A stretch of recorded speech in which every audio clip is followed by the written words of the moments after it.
Salut à tous, donc dans cette vidéo je vais te partager les 5 erreurs en bourse que j'ai faites depuis que je commence à investir, il y a environ 6 ans. Donc ces erreurs-là, elles m'ont fait perdre de l'argent, du temps. C'est quasiment certain que tu en as déjà fait, que tu continues à en faire et que tu risques aussi d'en faire parmi ces 5-là.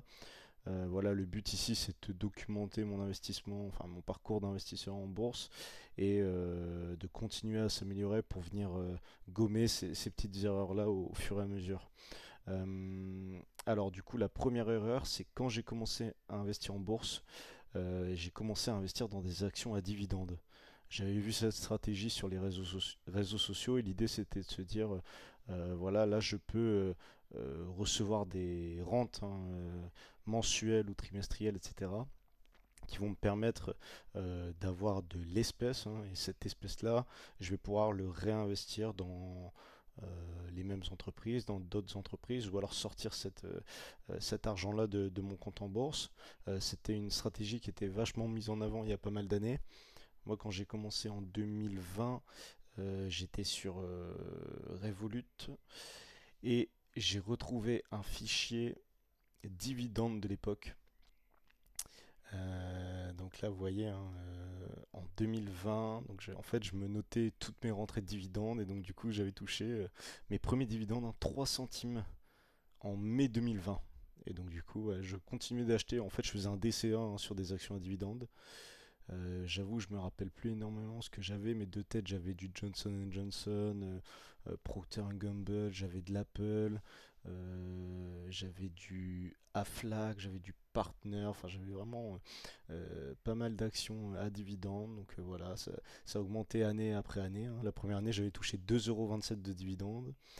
La seconde 9,52 €, la troisième 26,42 €, la quatrième 77 € et la cinquième 114 €. Donc voilà, c'était une stratégie que je continuais, qui m'allait plutôt bien parce que j'avais cette satisfaction de recevoir des dividendes.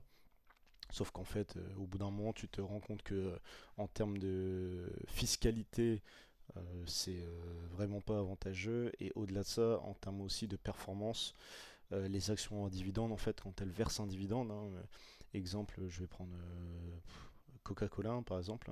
Donc, imaginons que Coca-Cola, son cours est à 100 dollars, donc elle verse un dividende de 5 dollars. Au prochain jour de cotation en bourse, l'action cotera 95 dollars. Donc en fait, c'est poche droite, poche gauche. En fait, c'est une opération comptable qui va leur permettre de sortir euh, comment dire, ce solde espèce-là du cours et de venir le mettre dans le compte espèce, sachant que voilà, les dividendes, c'est vraiment, je vais dire, une des pires manières pour une entreprise d'utiliser son cash. Donc voilà, c'était la stratégie que j'avais et pour le coup, c'est vraiment pas, en tout cas, optimal pour un investisseur débutant. Là, j'aurais mieux fait de chercher une stratégie qui m'aurait permis en tout cas d'augmenter mon capital avant de vouloir vivre de ce capital-là.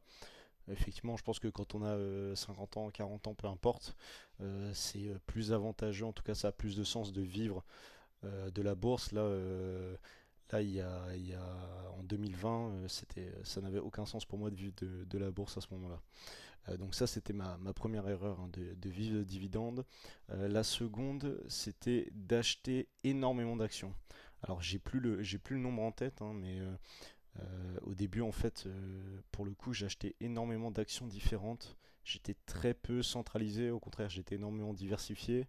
Le problème de ça, c'est plus vous avez d'actions, plus vous allez devoir les suivre, plus ça va demander du temps, plus vous allez devoir regarder les résultats, plus vous allez devoir suivre l'actualité de l'action. Et en fait, tout ça, ça va venir vous mettre des couches de vérification et de stress supplémentaires.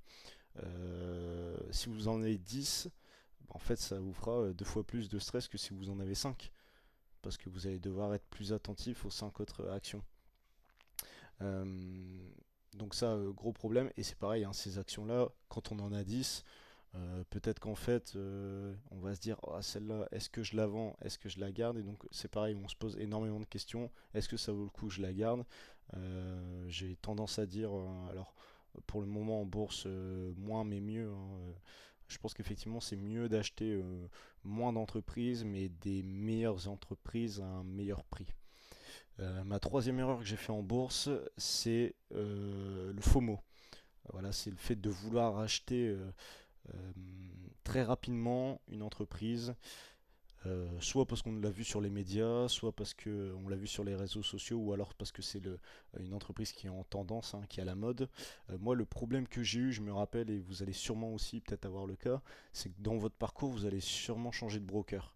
Moi, je suis passé par Revolut, ensuite je suis allé chez Trade Republic, et là maintenant je suis chez Interactive Broker.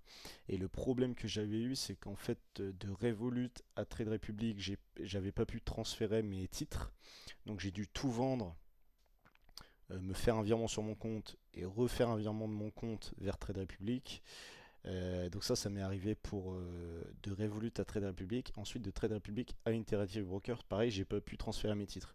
Donc à chaque fois, je suis passé par la case, je vais dire impôt, hein, et donc en fait, j'ai vendu toutes mes actions, j'ai récupéré l'argent et j'ai dû racheter d'autres actions sur le nouveau broker. Le problème de ça, c'est qu'en fait, quand je suis arrivé sur Interactive Broker, j'avais forcément plus de cash, hein, à allouer et j'ai eu peur de louper, je vais dire, les opportunités. Et donc j'ai voulu déployer peut-être ce cash là trop rapidement. Euh, donc là, en fait, effectivement, l'idée c'est de se dire, bah, si vraiment euh, j'ai envie de rentrer et de pas trop tarder et de pas trop perdre, en tout cas le momentum sur une action, etc., bah, en fait, peut-être l'idée c'est de se dire, là, cette entreprise-là m'intéresse, elle est au bon prix, j'ai 1000 euros à investir dessus, bah, en fait, je vais rentrer, je vais faire 5 fois 200 euros. Donc, je vais étaler comment dire, mon entrée sur le titre sur 5 mois et je vais mettre 200 euros à chaque fois. Au moins, ça permet de lisser un petit peu, de ne pas rentrer, je vais dire, d'un seul coup. Et donc, du coup, aussi de venir déployer son cash petit à petit. La quatrième erreur que j'ai faite, c'est quand je regardais le cours d'une action, je pensais souvent qu'une action qui montait était forcément une bonne action et une action au contraire qui descendait était forcément une mauvaise. Ce qui pour le coup est complètement faux, hein. Une action qui baisse n'est pas forcément une mauvaise action. Je vais prendre l'exemple de Meta qui a été énormément boudé il y a pas mal de mois slash d'années, qui avait atteint un prix très très avantageux. Et donc du coup, Meta était considérée comme un peu boudée par le marché. Et là, récemment, elle est revenue sur le devant de la scène et elle est revenue assez plus haut, hein, quasiment. Et donc en fait, la valeur, en tout cas d'une entreprise, euh, sa valeur réelle, hein, n'est pas égale à sa valeur en bourse. Euh, je vais prendre un autre exemple. On parlait beaucoup d'LVMH à un moment, hein. C'était l'entreprise qu'il fallait avoir dans son portefeuille quand elle était à 900, si je dis pas de bêtises. Et donc à 900, tout le monde la voulait. Et quand elle est descendue à 600 ou à 550, plus personne ne voulait d'LVMH. Alors qu'en fait, l'entreprise avait littéralement perdu 40% de sa valeur. Et le business n'était pas dégradé de 40%. Donc en fait, c'est vraiment pas comme ça qu'il faut voir. Au contraire, hein, si on a des convictions sur une entreprise, vaut mieux effectivement attendre un petit repli et après rentrer dessus. En fait, la bourse, c'est comme un marché de fruits et légumes, hein.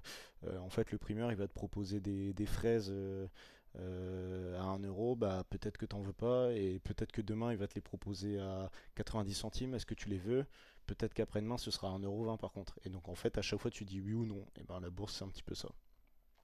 Et pour ce qui est de ma dernière erreur, c'est d'avoir écouté les réseaux sociaux. Dans le monde où on vit là actuellement, on est submergé d'informations, de bonnes ou de mauvaises, hein, peu importe. Euh, Ce qu'il faut au maximum, c'est que tu puisses te détacher de ça, le voir, mais pas le suivre. C'est important de voir ce qui se passe, hein, de ce qui est d'actualité, de ce que les gens parlent moins, de ce que les gens parlent beaucoup. Et l'important, c'est de te détacher de ça et d'en extraire que le principal. Moi, par exemple, je sais que sur les réseaux, je suis énormément de personnes, hein. Je lis beaucoup tous les posts, toutes les publications, etc. Ça m'intéresse beaucoup, mais je sais que je vais prendre aucune décision liée à ça. Par contre, bien au contraire, moi, ça me permet aussi de me dire, voilà, attention, ça parle énormément de cette action-là. Moi, dès que ça parle trop d'une action, je sais que c'est un petit peu traquenard, hein, et il faut aller le plus loin possible de cette action-là. Et au contraire, une action qui, pour le coup, était énormément dans les fils de discussion et qui ne l'est plus du tout, là, ça va commencer à m'intéresser. Donc voilà, c'était les 5 erreurs que j'ai fait depuis que j'ai commencé en bourse. Alors je continue d'en faire, hein, et j'en ferai encore sûrement pas mal. Mais là voilà, vous avez les 5 principales qui pour le coup vous feront économiser pas mal de temps et j'espère pas mal d'argent aussi. Allez, on se retrouve pour une prochaine vidéo. Ciao.